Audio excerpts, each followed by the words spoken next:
Hello there, kia ora.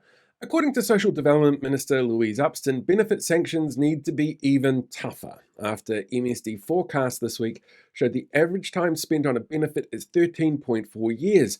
But for young people under 25, that was expected to be just over 21 years. Naturally, this came with claims of entrenched welfare dependency. But there's a heap of nuance missing.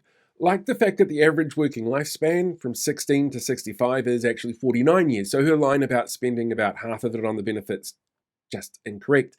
But there are other risk factors which, according to the report, can lead people to long term beneficiary use. They include economic conditions, like when a government tanks the economy, or time spent in prison, which goes up when a government is determined to make courts more punitive and building more prisons.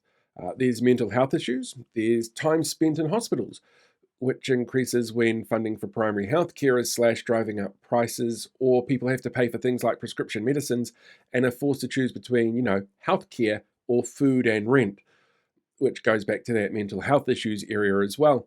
Or those that have been in the care of oranga tamariki, in an area that the government's been slashing funds and services to pay for their tax cuts.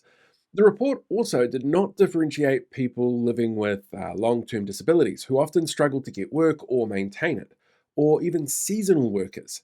The fact is, our current economic climate is hurting young people disproportionately. Stats NZ jobs data released this week showed that people under 20 were far less likely to be paid in employment, with the number of filled jobs at age range down a whopping 13% on last year.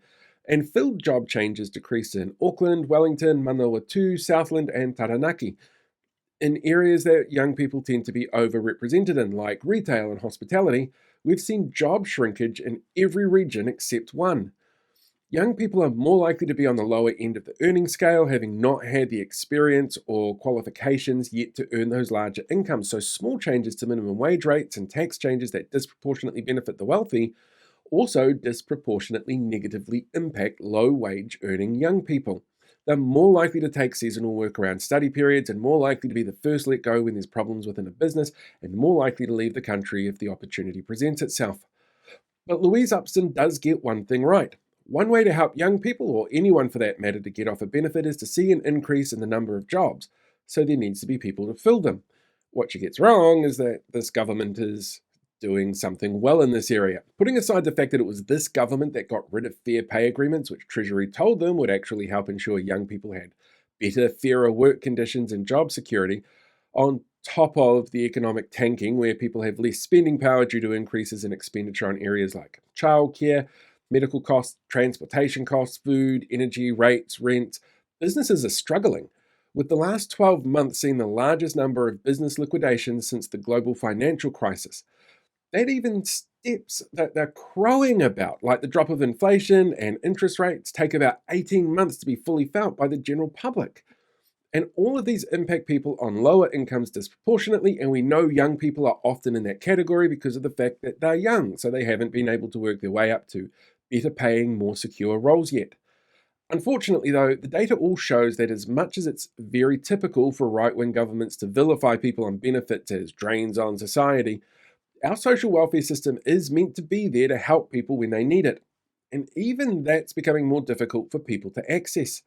The MSD have this year not only seen increases in people being kicked off benefits that they need, but also harsher rules to help people who need it the most, with massive reductions in housing grants and benefit advances and benefit drops in food grants, despite an increase in the number of people on benefits.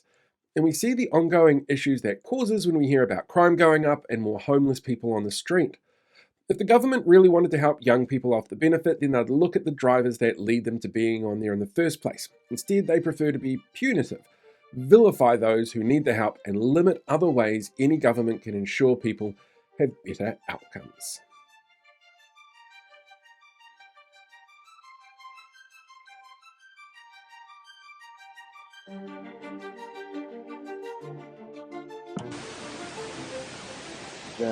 Here. The links to other things that come at the end of YouTube videos. Those ones there, here.